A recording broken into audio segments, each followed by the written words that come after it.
இயேசு உங்களை நேசிக்கிறார். பிரியமானவர்களே, இந்த நாள் ஆண்டவர் நம்மளோடு பேசும்படியாக வேதத்திலிருந்து 2 வசனங்களை கூட வாசித்து ஆண்டவர் நம்மளோடு பேசுகிற, நமக்கு கற்றுக் கொடுக்கக்கூடிய காரியத்தை பார்ப்போம்.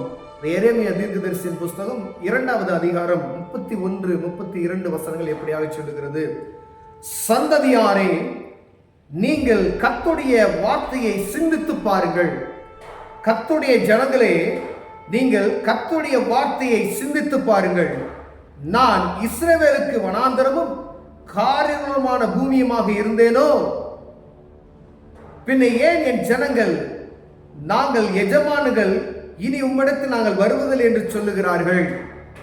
ஒரு பெண் தன் ஆபரணத்தை, ஒரு மணவாட்டி தன் ஆடையை மறப்பாலோ, என் ஜனங்களோ எண்ணி முடியாத நாட்களாய் என்னை மறந்து விட்டார்கள் என்று சொல்லுகிறார். பிரியமானவர்களே, சந்ததியாரே, இஸ்ரவேல் சந்ததியாரே, கர்த்தருடைய சந்ததியாரே, கர்த்தரை விசுவாசமாய் ஏற்றுக்கொண்ட ஒவ்வொருவரே, உங்களை பார்த்து ஆண்டவர் கேட்கிறார், என்னை பார்த்து ஆண்டவர் கேட்கிறார். அவர் அறிந்து கொண்ட ஜனங்களை பார்த்து, கிறிஸ்தவர் என்று சொல்லப்படுகிற என் ஜனத்தை பார்த்து ஆண்டவர் சொல்லுகிறதாவது, எப்ப நான் உனக்கு பாலைவனமாய் இருந்தேன், எப்பொழுது உனக்கு காரியங்களாய் நான் இருந்தேன், ஆனா நீ என்னை மறந்து போகக்கூடிய ஒரு நாளை உண்டாக்கி விட்டாயே. நானே எஜமானன், நான் செல்வந்தன் என்று சொல்லி உனக்குள் பெருமிதம் உண்டாக்கி கொண்டு இருக்கிறாயே. நான் ஏன் உண்மை பார்க்க வேண்டும் என்கிற ஒரு மதந்தமான ஒரு கர்வமான இருதயத்தை கொண்டிருக்கிறாயே.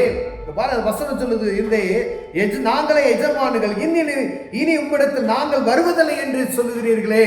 தேவ வார்த்தை எனக்கு தேவையில்லை, தேவ பிரசனை எனக்கு தேவையில்லை. ஏன்னா நான் செல்வந்தனாய் இருக்கிறேன், நான் உயர்ந்தவனாய் இருக்கிறேன், எனக்கு எல்லாம் பரிபூர்ணமாய் இருக்கிறது என்று சொல்லி மதம் ஒரு கர்வப்பிடித்து இருக்கின்றாயே. ஆனா ஒரு மணப்பெண், ஒரு பெண் இந்த ஆபரணத்தை மறந்து போவாளோ, ஒரு மணவாட்டி தன் ஆடையை மறந்து போவாளோ, என் ஜனங்களோ எண்ணி முடியாத நாட்களை என்னை மறந்து விட்டார்களே என்று ஆண்டவர் வேதனைப்படக்கூடிய ஒரு வார்த்தையை எரேமியா தீர்க்கதரிசி இந்த இடத்தில் எழுதியிருக்கிறார். பிரியமானவரே, என் ஜனங்கள் வெட்கப்பட்டு போவதில்லை என்று சொன்ன ஆண்டவர், என்னை அவர்கள் தேடாத காரியத்தை குறித்து அவர் வருத்தத்தோடு எழுதி வைக்கப்பட்ட இந்த காரியம் எரேமியா தீர்க்கதரிசியை கொண்டு, எனக்கு எல்லாம் இருக்கிறது, நான் ஏன் தேடணும் ஆண்டவரை? ஆண்டவர் சொல்றார், உனக்கு எல்லாம் இருக்கு, உனக்கு என்னைக்காவது நான் காரியங்களை உண்டாக்குனேனா, பாலைவனமான வாழ்க்கையை உண்டாக்கி கொடுத்தனா? இல்லையே.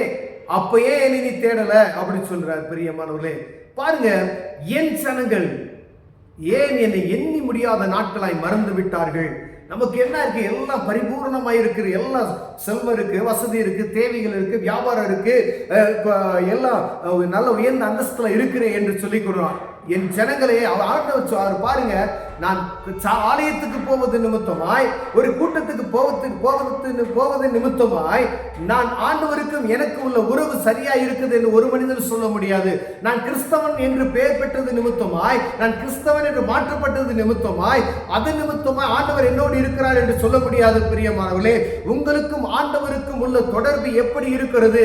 தேவ சமூகத்தில் நீங்களும் ஆண்டவர் பேச எவ்வளவு நாட்களாய் ஆண்டு ஆயிற்று என்று பார்க்கும்படி ஆண்டவர் உங்களோடு என்னோடு பேசுகிறார். பிரியமானவர்களே, ஒரு தனிப்பட்ட மனிதனை குறித்து ஆண்டவர், அவர் என் ஜனம், என் பிள்ளை ஏன் வரல, இவ்வளவு நாட்களாய் என்னை பார்க்கல, இவ்வளவு நாள் என்று ஜெபம் பண்ணல, இவ்வளவு நாள் என் வேத புத்தகத்தை வாசிக்கல, என்னோடு இடைபடல, நாட்கள் எண்ணி முடியாத நாட்களாய் என்னை மறந்து போனானே என்று சொல்லி ஆண்டவர் வருத்தப்படுகிறார். பிரியமான, நான் கிறிஸ்தவன் தான்,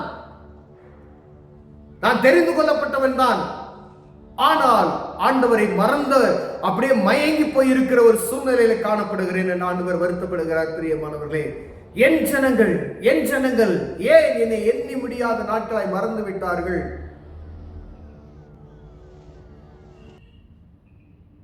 எவ்வளவு வேதனையுள்ள வார்த்தைகள் பாருங்கள். எண்ணி முடியாத நாட்களை மறந்து விட்டார்கள். உங்க பிள்ளை உங்க வீட்டில் இருந்துட்டு, இல்ல ஒரு பக்கத்து வீட்டில் இருந்துட்டு பல வருஷமா உங்களை பார்க்கறதுக்கே வரல அப்படின்னு சொன்னா எவ்வளவு வேதனைப்படுவோம்.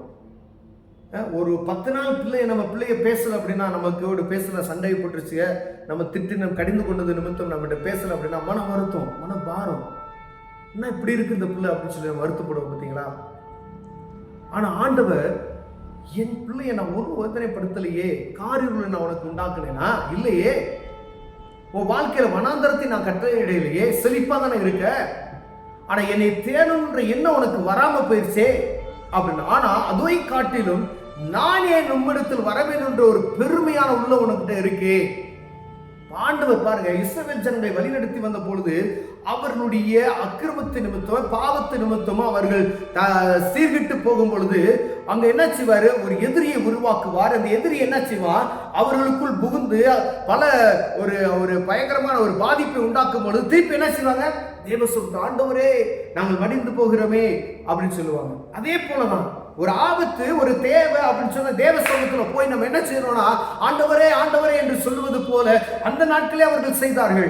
ஒரு ஆபத்து வந்தவுடனே ஆண்டவரே என்று கூப்பிடுகிறோமே, அது அல்ல. ஆண்டவர் ஒருவை எண்ணி முடியாத நாட்களாய் என்னை மறந்து போனையே அப்படின்னு. எவ்வளவு வேதனை உள்ள வார்த்தைகள் பாருங்க. ஒரு தகப்பன் தன் பிள்ளைகிட்ட எண்ணி முடியாத நாளை என்கிட்ட நீ பேசாம இருக்கிறியா அப்படின்னு சொல்ல எவ்வளவு வேதனையா இருக்கு பாருங்களேன். அதை நினைத்து ஒரு தகப்பனாய் நீங்க இருந்து, ஒரு தாயா இருந்து நீங்க உங்க பிள்ளை பேசல அப்படின்னு சொன்னா எப்படி வேதனைப்படுவீங்களோ, அதே போல பரம தகப்பனாகிய அவர் நம்மையும் என்னையும் உங்களையும் பார்த்து கேட்கிறார், எண்ணி முடியாத நாட்களை என்னை மறந்து போனாயே, உனக்கு பணம் இருக்கு, உனக்கு செல்வம் இருக்கு, ஞானம் இருக்கு, அழகு இருக்கு, எல்லாம் இருக்கு, எனக்கு தேவையில்லை நீ என்று சொல்லி கொண்டு இருக்கிறையே, நான் காரியங்களை உனக்கு உண்டாக்கி நான் என்ன செய்வாய், வனாந்தரத்தை உருவாக்கி நான் என்ன செய்வாய், உன்னை சீர்படுத்துவதற்கு, உன்னை ஸ்திரப்படுத்துவதற்கு ஒரு சிச்சையை நான் அனுப்பினான், என்ன செய்வாய். ஆண்டவர் அப்படி சொல்ல, எண்ணி முடியாத நாட்கள் மறந்து போயிடையா, நீன்மாய் சமூகத்துல கிட்டி சேருவதற்கு ஆண்டவர் உங்களோட எச்சரிப்பின் செய்தியை அனுப்பி கொண்டு இருக்கிறார். பிரியமா, நீங்க ஏதோ சபைக்கு நான் போறேன்றது மாத்திரமல்ல, ஆண்டவருக்கும் உங்களுக்கும் உள்ள தொடர்பு எப்படி இருக்கிறது, அவர்களையே நான் பாதுகாப்பேன் என்று ஆண்டவர் சொல்லுகிறார். அவர்களையே நான் பாதுகாப்பேன் சொல்லுகிறார். ஒரு ஆபத்து வரும்பொழுது கடைசி காலத்துல நம்ம நின்று கொண்டு இருக்கிறோம். ஒருவேளை கடைசி நேரத்துல போய் நம்ம புத்தியற்ற கன்னிகளை போல போய் கதவை தட்டினா ஆண்டவர் திறக்க மாட்டாரு. ஆயத்தமாய் இருக்கணும். நான் சர்ச்சுக்கு போறது நிமித்தமாய் பரிசுத்தமாய் வாழ முடியாது. என்னுடைய ஒவ்வொரு தனிப்பட்ட மனுஷனுக்கும், தனிப்பட்ட மனிதனுக்குள்ள பரிசுத்த வாழ்க்கையை ஆண்டவர் ஒவ்வொரு நாளும் விசாரிக்கிறவராய் இருக்கிறார். பிரியமானவர்களே, கொஞ்சத்தில் உண்மையிலவனாய் இருந்தவனை அநேகத்துக்கு அதிகாரியை மாற்றுவேன் என்று சொல்லுகிறார். அப்ப உங்களை குறித்து உங்களுக்குள்ள ஆண்டவருக்கு எனக்கு எப்படி இருக்கு, கர்த்தரை குறித்ததான ஒரு பயம் எனக்குள்ள இருக்குதா, ஒவ்வொரு நாள் நீங்க விசாரிக்கணும். எவ்வளவு நாள் ஆயிடுச்சு, ஆண்டவரை சொல்ல எண்ணி முடியாத நாட்கள், தேவ சமூகத்துக்கு போய் எவ்வளவு நாட்கள் ஆயிடுச்சு எண்ணி பாருங்க. பரிசுத்த ஆவியின் அபிஷேகத்தோடு நீங்க ஜெபம் செய்து எத்தனை நாட்கள் ஆயிடுச்சு எண்ணி பாருங்க. நல்ல கூடுகையில் ஆராதித்து, நல்ல சந்தோஷத்தோடு பாடி ஆராதித்து எத்தனை நாட்கள் ஆகிவிட்டது, எண்ணி முடியாத நாட்கள் என்று ஆண்டவர் சொல்லுகிறார். உங்களோட ஆண்டவர் பேசுகிறார். சகோதரனே, சகோதரியே, மீண்டும் உங்களுக்கு ஒரு அழைப்பு ஆண்டவர் வைக்கிறார். ஆண்டவர் சொல்லியிருக்க, நான் எப்போ உனக்கு காரியங்களை உண்டாக்குனேன், என் மகன் வனாந்தரத்தை நான் உருவாக்கலையா, ஆனா நீ என்ன சொல்ற, எனக்கு எல்லாம் இருக்குன்ற மதமைந்துல நீ என்ன செய்யற, அப்படியே இருக்கிற. நான் எதுக்கு பார்க்க வரணும், எதுக்கு நான் கூட்டத்துக்கு போகணும், எதுக்கு நான் தேசத்துக்காக ஜெபிக்கணும், எதுக்கு நான் இந்த காரியத்துக்கு அழிந்து போகிற ஆத்மாவுக்கு நான் பாரப்படணும் என்று சொல்லுகிறாயே. எச்சரிக்கையா இருக்கும்படி எச்சரிப்பின் செய்தி ஆண்டவர் கொடுக்கிறார். பிரியமானவர்களே, ஒருவேளை இதில் நம்ம குறைச்சல் உள்ளவர்களாய் காணப்பட்டார், பிதாவானவர் நம்மை தேடுகிறபடினாலே ஆண்டவர் உங்களோடு என்னோடு பேசுகிறார்.